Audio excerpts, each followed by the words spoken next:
Hi friends, आज आपण बघूयात एकदम इन्स्टंट होणारा नाश्ता।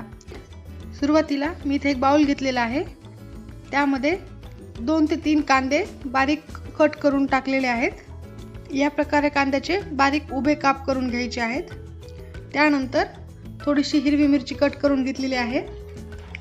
त्यानंतर कढीपत्ता आणि अद्रक बारीक किसून घेतलेला आहे। त्यानंतर आपण यामध्ये कोथिंबीर टाकून घेऊयात। चवीनुसार लाल तिखट, थोडीशी हळद आणि चवीनुसार मीठ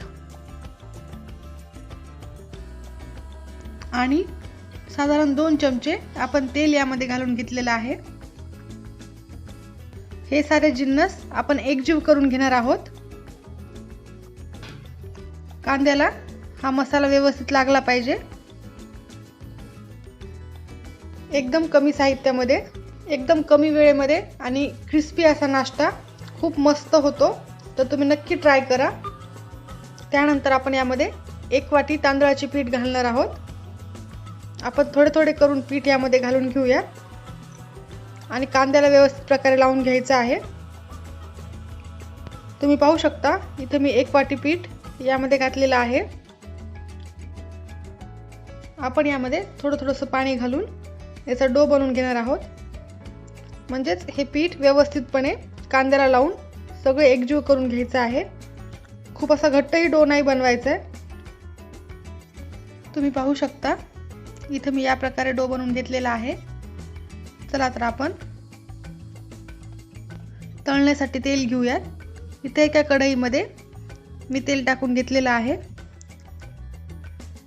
तुम्ही पाहू शकता इथे मी या प्रकारे हाताला थोडंसं तेल लावून छोटे छोटे गोळे घेणार आहे आणि त्यानंतर या प्रकारे हातावर प्रेस करून घ्यायचं आहे।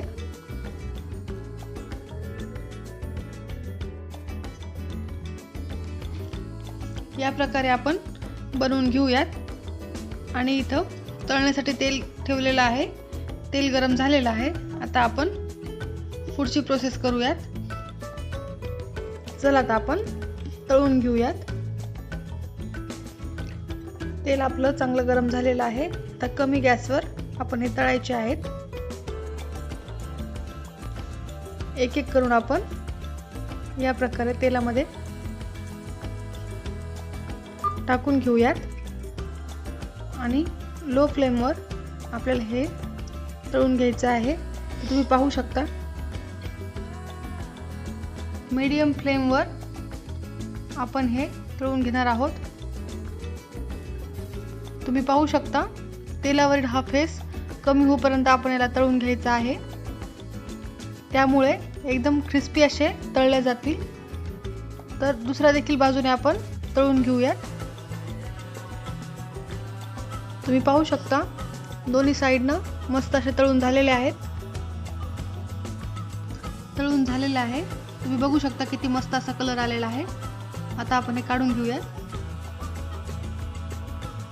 त्यानंतर बाकीचे देखील पटापट तळून घेऊया। तर तुम्ही पाहू शकता एकदम कमी वेळेत, कमी साहित्यात मस्त असा क्रिस्पी नाश्ता आपला तयार आहे। आवडला असेल तर लाईक, शेअर आणि सबस्क्राईब करा। थँक्यू।